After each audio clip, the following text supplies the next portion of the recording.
First, let's change these image elements.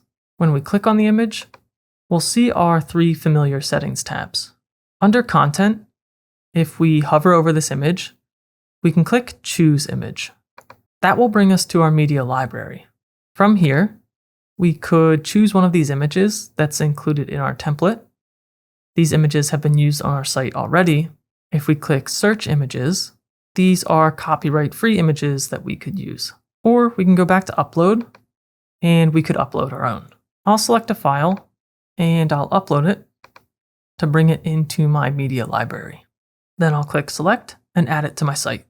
I can then repeat that process to fill out the other placeholder images in this container on my site.